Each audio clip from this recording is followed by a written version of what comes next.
Have you ever noticed how so many people seem to quietly fade after 80? Not from one big illness, but from something slower, more invisible. Folks who once seemed sharp, independent, even joyful start to slip. Most people chalk it up to luck or genes. But that's not the full picture, not even close. In this video, I want to show you 5 surprising truths. They're not about diet or smoking or how much you exercised. These are the quieter, often ignored reasons why many good, thoughtful people still struggle to stay healthy past 80, even when they've done everything right. The good news? These things are within your reach. Once you see them clearly, you can do something about them. So if you've ever wondered why some people seem to stay alive, while others just slowly disappear, stay with me. Because once you understand these 5 patterns, you might just change how you age and how deeply you live. Before it's too late. Number 1, loss of micro-social engagement. Let me ask you something personal. When was the last time you had a little chat with a stranger, or even just nodded at someone on the sidewalk? One of the quietest, but most powerful reasons people begin to fade after 80 isn't medical at all. It's the slow disappearance of those small, everyday human moments. Not the big family gatherings or deep conversations with old friends, though those matter too. I'm talking about the little things you barely noticed before. A wave to the mail carrier, a smile for the grocery clerk, a quick "how's your day" at the bus stop. They used to happen without effort. But as the years go on, many older adults stop going out as much. The hearing isn't what it used to be. The knees ache. Or maybe it just feels easier to stay in and order online. But here's the thing. When those moments fade, something else fades with them. Your sense of vitality. Those tiny connections were your body's way of knowing, I still belong here. I'm still part of life. I've known men in their 80s who stayed mentally sharp, not because of some fancy routine, but because they walked to the same coffee shop every morning. They saw the same faces, said hello to the same barista, waved to the same neighbor on the corner. That 5 minutes of simple connection gave their day a heartbeat. When that goes away, the brain starts to feel it. Loneliness, even the quiet kind, puts stress on your body. It weakens your immune system, slows your memory, and over time, it even shrinks the parts of the brain that help you stay steady and emotionally strong. So if you found yourself talking to fewer people, skipping little errands, avoiding small talk, or just feeling a bit invisible, it might be time to make a shift. Because those tiny interactions, the ones that feel forgettable, are actually telling your mind and body, you still matter. You're still here. You're still connected. And sometimes that message is the best medicine there is. Number 2, overcautious inactivity. Here's something that often gets overlooked. A lot of people don't make it far past 80, not because of illness, but because of something that looks like wisdom on the surface, being careful. But there's a line between being careful and becoming too cautious. And once that line is crossed, the effects don't show up all at once. They build slowly over time. It often starts with good intentions. Maybe you slipped on the stairs once, or nearly lost your balance on the sidewalk. So you pull back. You stop going for walks. You avoid reaching for things on low shelves. You don't climb into the back seat of the car. You sit down more and stay sitting longer. The people around you say, "That's smart. Don't push it. Take it easy." And before you know it, you've created a life that feels safe but still. But here's what no one tells you. When movement stops, strength doesn't stay the same. It fades. And not just in your arms and legs, but in your balance, your coordination, your sense of inner stability. Your body doesn't work like a machine that gets better by resting. It's more like a garden. It needs care. It needs to move. And when activity slows to a trickle, the body doesn't hold its ground. It starts to weaken. The first place it shows? Your core. Those deep muscles in your trunk are crucial for standing, walking, lifting, even just getting up from a chair. If they go unused even for a few weeks, they begin to shrink. And when they shrink, your balance takes a hit. You start to wobble. The cycle gets deeper. I knew a man named Walter, 82 years old. He used to walk a mile every evening. But one night, he slipped on a wet sidewalk. No broken bones, just a scare. That was all it took. He stopped walking, started spending most nights sitting in front of the TV. 6 months later, he had lost 10 pounds of muscle. His legs felt like jelly. His doctor warned him, but the damage had already begun. Walter didn't stop because he was weak. He became weak because he stopped. Now, I'm not saying you should ignore real risks. Use handrails, wear steady shoes, clear your walkways, use a cane if it helps. There's nothing wrong with being smart. But there's a difference between managing risk and surrendering to fear. When fear controls your movement, your body starts to forget how to move at all.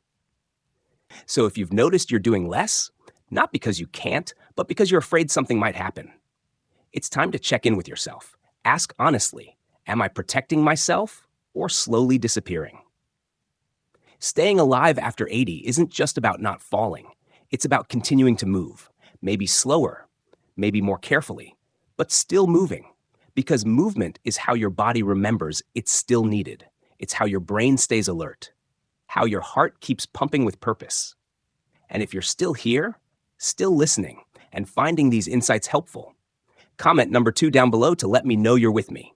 And if you haven't subscribed yet, now's a good time. Hit that bell so you don't miss anything. Your support helps us keep making meaningful content to inform you and to inspire you. Now, let's keep going. Number 3, disrupted sleep cycles from irregular light exposure. There's a silent clock inside your body. It doesn't tick like a wristwatch, but it runs everything: your mood, your energy, your immune system, even how your brain heals itself at night. And after 80, that internal clock, called your circadian rhythm, becomes even more sensitive. One of the biggest reasons it goes off track: not enough natural light during the day, and too much artificial light at night. You might not notice it right away. Maybe you've started napping more in the afternoon. Maybe you don't go outside as often, especially when it's cold.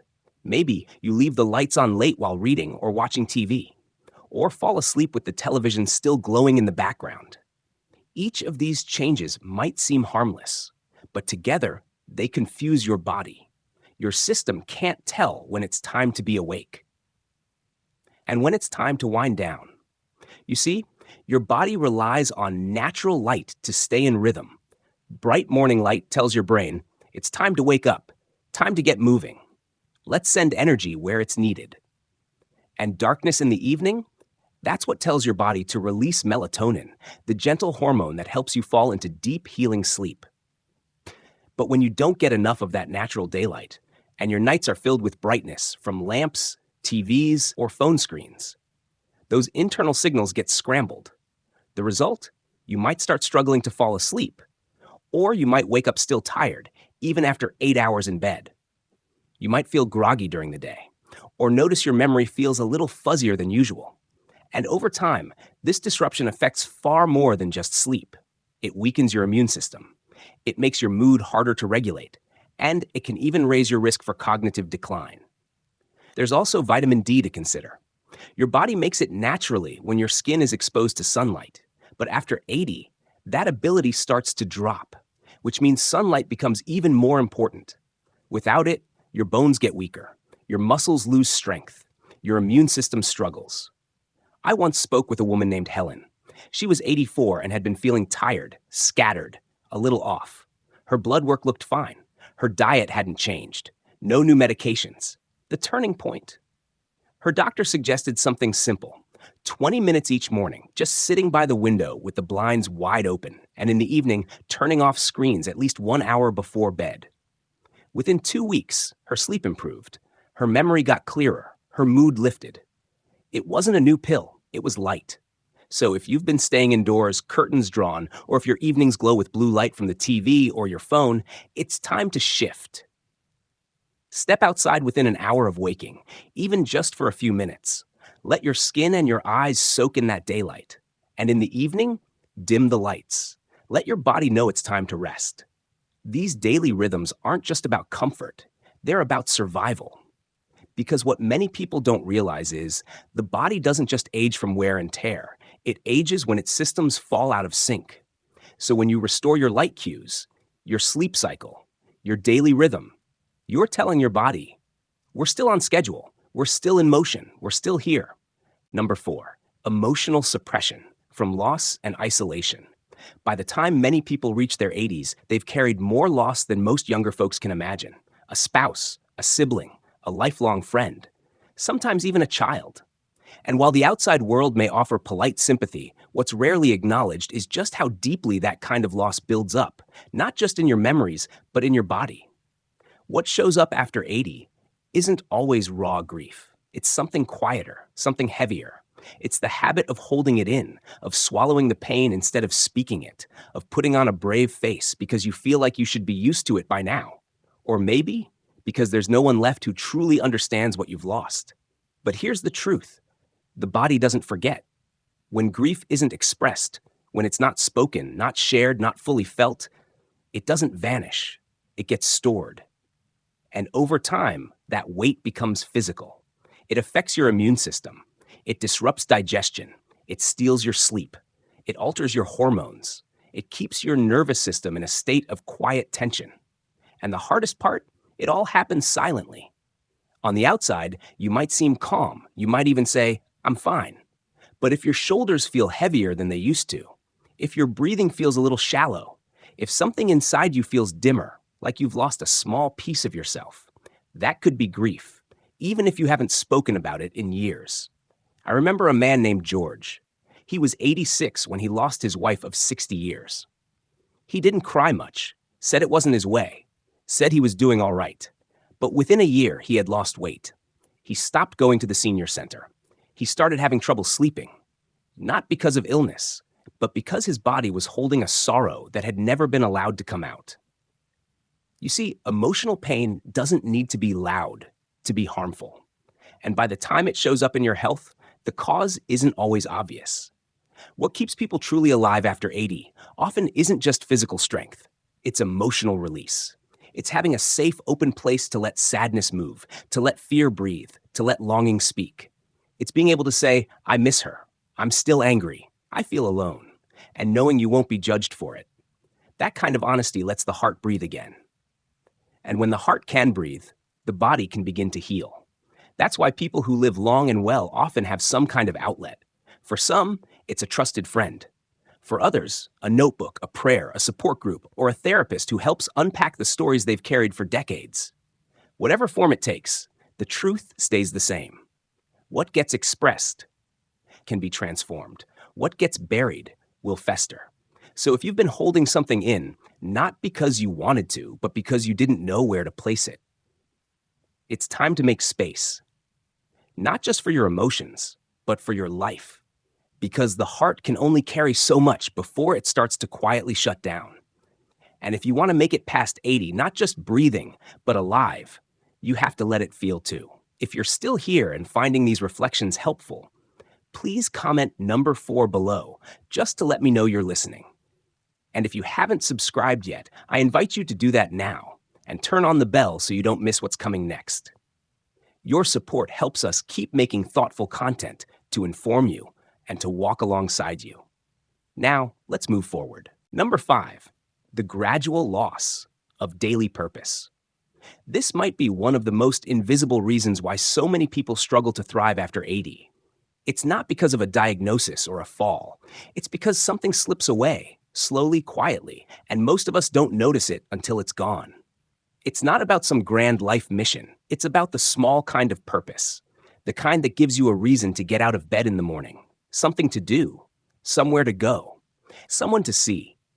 Purpose doesn't need to be dramatic. It can be watering your plants before the sun gets too hot, feeding the neighborhood cat that waits outside your door, writing a letter to your granddaughter, fixing the hinge on the back gate. But when those little routines fade, when the mornings come with nothing to reach for and the evenings arrive without anything to reflect on, something inside starts to go quiet. The body listens to the mind. And when the mind no longer sees a reason to push forward, the body follows. Your appetite softens, your movement slows. And the systems that used to keep you going, they don't stop because they're broken. They stop because they're waiting for a reason to turn back on. It happens so gradually, it's easy to miss. Maybe your weekly bridge game got canceled. Maybe the church group stopped meeting. Maybe the volunteer work ended when your knees started aching. Maybe the family visits are less frequent now. You tell yourself it's just part of aging, but deep down, you can feel it. The days start to blend together. Each one feels quieter than the last. I once met a woman named Ruth. She was 88. She didn't have much money. She wasn't in perfect health. And she didn't have a big family. But she had one thing that never left her: routine. Every Monday, she wrote postcards to shut-ins in her church. Every Thursday, she made soup and froze it for the local shelter. And every day around 4 p.m., she sat at her window to watch the neighborhood kids walk home from school. She knew their names. She waved. They waved back. It wasn't flashy, but it gave her day texture. It gave her heart rhythm. It gave her life continuity. That's the part no one really talks about. The body stays alive as long as it believes it's still needed. Purpose, even the smallest kind, is like fuel. It tells your cells to keep repairing. It tells your brain to keep learning. It tells your organs to keep doing their work. But when you lose that sense of relevance, when it starts to feel like you don't matter to anyone or anything, that flame starts to dim. That's why the people who live well beyond 80 and do so with grace and vitality almost always have something anchoring their day. Maybe it's a journal, a garden, a pet, a ritual, a simple phone call, even just a quiet morning prayer. It's not the size of the purpose that matters. It's the consistency. It's waking up and knowing there's a reason to rise today. So if you've been feeling adrift, like your days have lost shape or meaning, don't ignore that feeling. It's not just sadness. It's a signal. Your body is asking for rhythm again, for connection, for purpose. Because in the end, longevity isn't just about the heart beating. It's about the heart wanting to beat, that quiet desire to keep going, to stay connected, to still matter. That's what carries people past 80 and into lives that still feel full. Final thoughts. As we come to the end of this video, I want to leave you with something simple, but powerful. Most people don't fade after 80 because of a single moment. It's not a diagnosis. It's not a fall. And it's not a birthday that suddenly changes everything. It's the slow, quiet fading of habits, rhythms, and reasons to stay engaged. And often, those changes are so subtle, so gradual, that you don't even realize they're happening until something inside you feels dimmer than it used to. But here's the good news. Just as these shifts happen slowly, they can also be reversed, slowly. One walk outside, one extra conversation at the store, one small stretch in the morning. Just one thing you choose to do today, not because you have to, but because it brings a little structure, a little connection, a little meaning. That's how you begin turning things around. So think back to the 5 unexpected reasons we talked about today. Which one surprised you the most? Which one felt uncomfortably familiar? And more importantly, which one are you willing to act on, even in a small way, starting today? Because the truth is, you have more power than you think. Not to stop aging, but to change the way you age.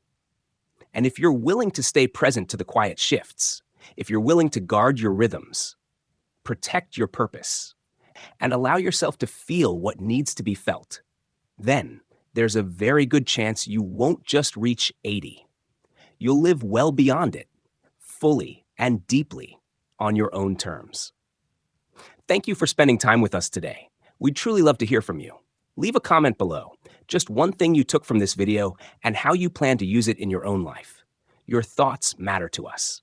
And reading your comments brings us real motivation and encouragement to keep going. If you found this video helpful, please like, subscribe, and share it with someone you care about.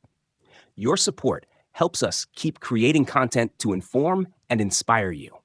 Thanks again for watching, and we look forward to seeing you in the next video.